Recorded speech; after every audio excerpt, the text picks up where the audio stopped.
जय माता दी मित्रों, आयुष ज्योतिष संस्थान में आपका स्वागत है।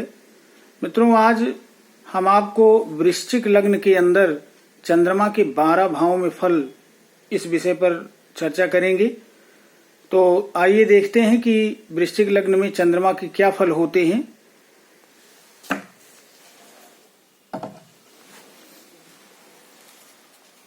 ये वृश्चिक लग्न की कुंडली है, यहाँ पर चंद्रमा बैठा हुआ है। ऐसा इस लग्न में चंद्रमा जो है वो भाग्य भाव का स्वामी बनता है। भाग्य भाव, ये 9वें भाव को भाग्य भाव कहते हैं। भाग्याधिपति चंद्रमा अगर यहाँ लग्न में बैठा हो तो व्यक्ति मध्यम सुंदर, चंचल और अशांत, चिंतातुर, घूमना फिरना ज्यादा पसंद करता है। यात्रा होती रहती है और किसी भी चीज पर वह जल्दी निर्णय नहीं ले पाता है। यहाँ बैठा चंद्रमा जो है उसको रात का समय अच्छा लगता है। पानी से उसको लगाव होता है। उसको पत्नी सुंदर प्राप्त होती है, क्योंकि यहाँ उच्च के चंद्रमा पर उसकी दृष्टि होती है। इसलिए यहाँ पर बैठ करके चंद्रमा जो है इस प्रकार के लाभ उस व्यक्ति को देते हैं। आ जाते हैं भाग्य भाव का स्वामी चंद्रमा अगर द्वितीय स्थान पर बैठा हुआ है तो धन का अच्छा लाभ होता है। व्यक्ति की आंखें बहुत अच्छी होती हैं, उसकी वाणी बहुत अच्छी होती है, खूब धन प्राप्त करता है और धन से उसको लाभ भी मिलता है। यहाँ पर बैठा चंद्रमा जो है व्यक्ति को, यह चूंकि मित्र राशि में है इसलिए यहाँ उस व्यक्ति को काफी लाभ प्राप्त होते हैं। धन की कमी नहीं होती है। कुटुंब का सुख प्राप्त होता है। कुटुंब से उसको बहुत मान सम्मान मिलता है। आ जाते हैं भाग्यपति चंद्रमा अगर यहाँ तीसरे स्थान पर विराजमान है तो मित्रों यहाँ पर मेहनती, पराक्रमी और साहसी तो होता है व्यक्ति, लेकिन जितना मेहनत करता है उतनी उन्नति उसकी हो नहीं पाती है मेहनत के हिसाब से। और व्यक्ति बहुत ही पराक्रमी, साहसी और बहुत अच्छा व्यक्ति होता है और प्रगति उस हिसाब से नहीं हो पाता है।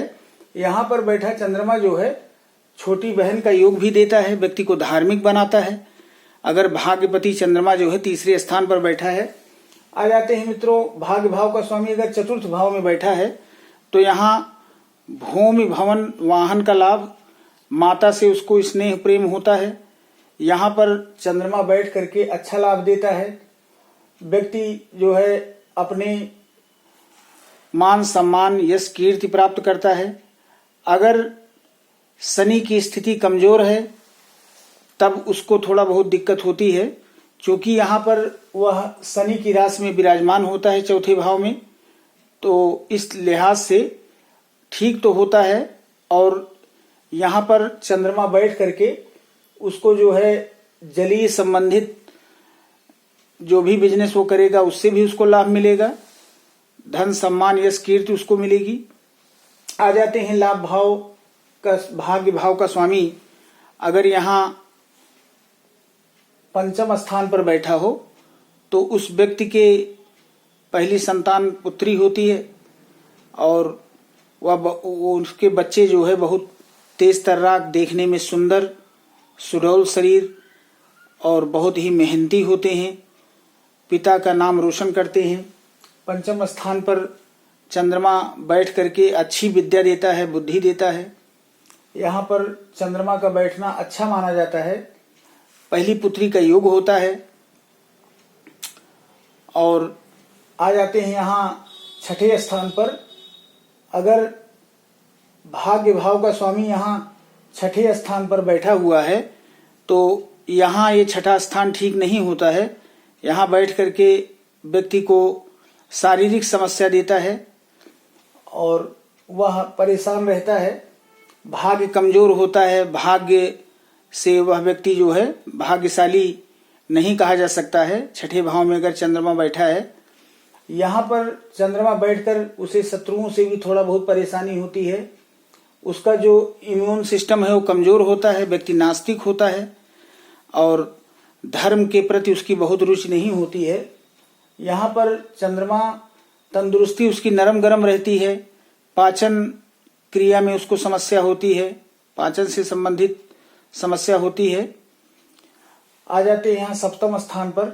यहाँ पर बैठा चंद्रमा मित्रों उच्च का हो जाता है और अच्छा फल देता है। पत्नी सुंदर, देखने में आकर्षक और बहुत ही विदुषी महिला होती है।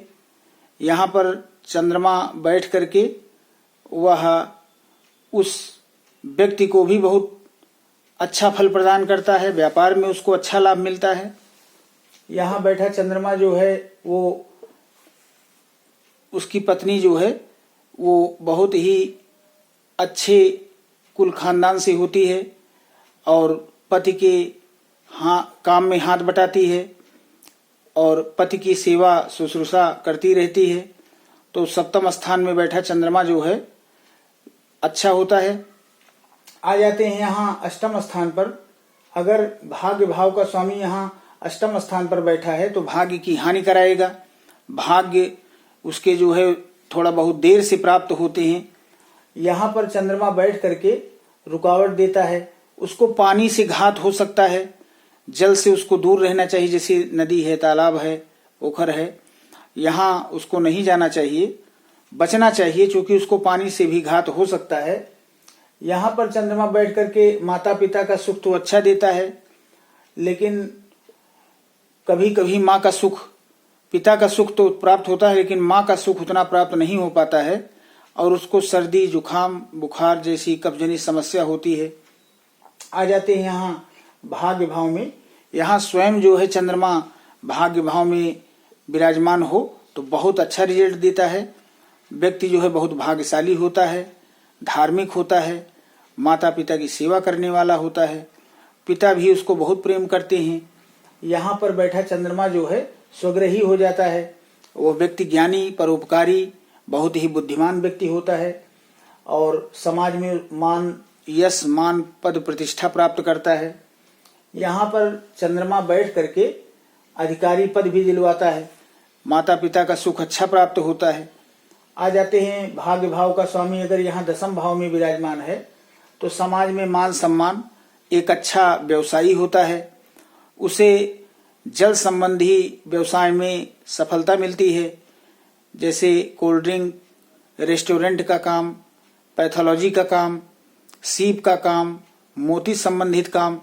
तो यहाँ पर बैठ करके चंद्रमा जो है व्यक्ति को एक सफल व्यवसायी बनाता है और खूब धन कमाता है, भाग्यशाली होता है।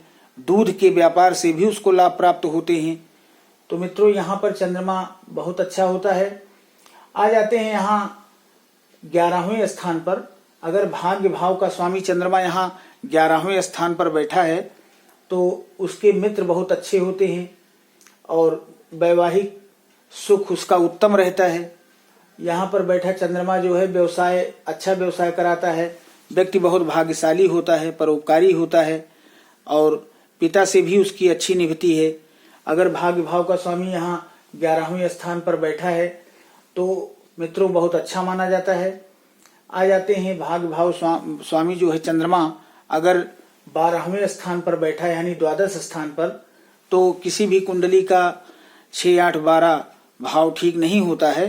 वैसे तो यहाँ बैठ करके विदेशों से धन प्राप्त करवाता है और मानसिक दृष्टि से व्यक्ति कमजोर होता है, उसको छोटी मोटी बीमारियां भी लगी रहती हैं, सर्दी, जुखाम, बुखार वगैरह, कफ, सीने में दर्द। यहाँ पर द्वादश भाव में चंद्रमा बैठ करके नौकरी से उसको धोखा मिलता है, चमड़ी के रोग उसको हो सकते हैं। तो मित्रों आज हमने वृश्चिक लग्न के अंदर चंद्रमा के 12 भाव में क्या फल होते हैं इस विषय पर चर्चा की। वैसे चंद्रमा का बल भी देख लेना चाहिए, कितनी डिग्री पर चंद्रमा विद्यमान है और दृष्टि कहाँ पड़ रही है, तो ये सब देखना जरूरी है। तभी हम किसी कुंडली के अच्छे ढंग से अध्ययन कर सकते हैं। तो इसमें महादशा और अंतरदशा अगर चंद्रमा की चल रही है तभी यह फल प्राप्त होंगे जो भी हमने आपके सामने बताए। तो हमारे इस वीडियो को आप लोग सब्सक्राइब कीजिए, लाइक कीजिए और शेयर कीजिए। धन्यवाद। जय माता दी।